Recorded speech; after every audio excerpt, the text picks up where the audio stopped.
ഹോണറിൻ്റെ honour 400 smart 5G എന്ന പുതിയൊരു smart phone launch ചെയ്യാൻ പോകുന്നുണ്ട്.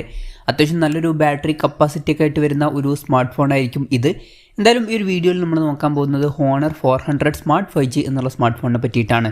പിന്നെ വീഡിയോ തുടങ്ങുന്നതിന് മുമ്പ് പറയാനുള്ളൊരു കാര്യം എന്താ വെച്ചാൽ, ഇതുപോലെ നിങ്ങളുടെ സ്വന്തം ഫോട്ടോ അല്ലെങ്കിൽ നിങ്ങൾക്ക് ഇഷ്ടപ്പെട്ട ഡിസൈൻ പ്രിന്റ് ചെയ്തിട്ടുള്ള മൊബൈൽ കേസുകൾ അഫോർഡബിൾ ആയിട്ടുള്ള പ്രൈസ് റേഞ്ചിൽ വേണം എന്നുണ്ടെങ്കിൽ ഇവിടെ ഒരു വാട്സപ്പ് നമ്പർ കൊടുക്കുന്നുണ്ട്. താഴെ ഡിസ്ക്രിപ്ഷനിലും കമന്റ് ബോക്സിലും ആ ഒരു വാട്സപ്പ് നമ്പർ കാണാം, നിങ്ങൾക്ക് കോൺടാക്ട് ചെയ്യാവുന്നതാണ്.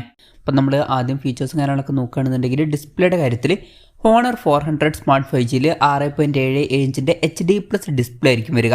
അപ്പം ഇവിടെ ശ്രദ്ധിക്കേണ്ട കാര്യം HD റെസൊല്യൂഷനേ വരുള്ളൂ, ഫുൾ HD റെസൊല്യൂഷൻ ഇതിൽ വരില്ല. പിന്നെ LCD പാനലുമായിട്ടായിരിക്കും ഈ ഒരു സ്മാർട്ട് ഫോൺ വരിക. പഞ്ചോൾ ഡിസൈൻ വരുന്നതായിരിക്കും, പഞ്ചോൾ വരിക ടോപ്പ് സെൻറ്റർ ഭാഗത്തായിട്ടായിരിക്കും. 120 ഹെർട്സിൻ്റെ റിഫ്രഷ് റേറ്റ് ഇതിൽ സപ്പോർട്ട് ചെയ്യുന്നതായിരിക്കും. അപ്പോൾ ഡിസ്പ്ലേയുടെ കാര്യം മൊത്തത്തിൽ നോക്കുമ്പോൾ ഫുൾ HD റെസൊല്യൂഷൻ ഇതിൽ വരില്ല. വില അതിനനുസരിച്ചിട്ട് വരികയാണെന്നുണ്ടെങ്കിൽ നല്ലൊരു കാര്യമായിരിക്കും.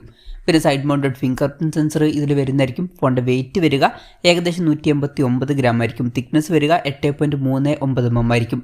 ഇനി പ്രോസസ്സറിൻ്റെ കാര്യം പറയുകയാണെന്നുണ്ടെങ്കിൽ സ്നാപ്ഡ്രാഗൺ 6s Gen 3 എന്ന പ്രോസസ്സറുമായിട്ടായിരിക്കും ഈ ഒരു സ്മാർട്ട് ഫോൺ വരിക.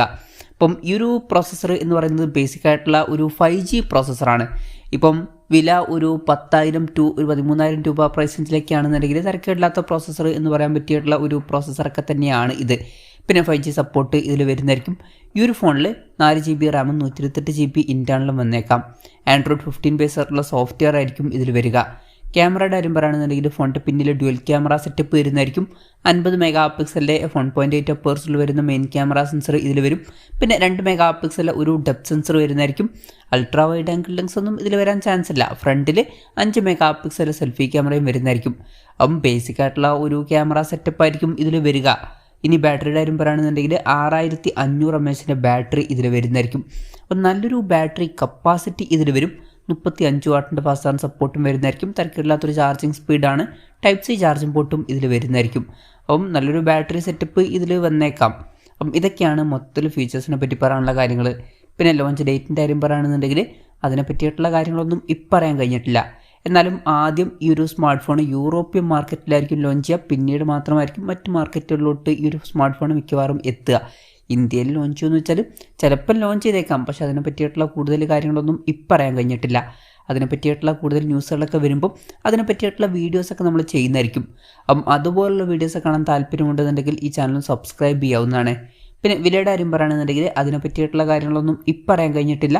എന്നാലും ഫീച്ചേഴ്സൊക്കെ വെച്ച് നോക്കുകയാണെന്നുണ്ടെങ്കിൽ നമ്മുടെ എക്സ്പെക്റ്റേഷൻ പറയുകയാണെന്നുണ്ടെങ്കിൽ ഈ ഒരു ഫോണിൻ്റെ വില ഒരു 10,000 11,000 രൂപ പ്രൈസ് റേഞ്ചിലൊക്കെ ആയിട്ട് വന്നേക്കാം. പക്ഷെ ഒരു കാര്യമുണ്ട്, ഇപ്പം ഹോണർ ഇന്ത്യൻ മാർക്കറ്റിൽ അവരുടെ ഫോണുകൾ അത്യാവശ്യം നല്ല രീതിയിൽ പ്രൈസ് ചെയ്യാറില്ല. വില ഒരു 12,000 13,000 രൂപ പ്രൈസ് റേഞ്ചിലായിട്ട് വരെയും എത്തിയേക്കാം. കൺഫർമേഷൻസ് ഒന്നുമില്ല, ജസ്റ്റ് നമ്മുടെ എക്സ്പെക്റ്റേഷൻ പറഞ്ഞു എന്നേ ഉള്ളൂ. എന്തായാലും ഹോണറിൻ്റെ ഹോണർ 400 സ്മാർട്ട് 5G എന്ന പുതിയൊരു സ്മാർട്ട് ഫോൺ ലോഞ്ച് ചെയ്യാൻ പോകുന്നുണ്ട്.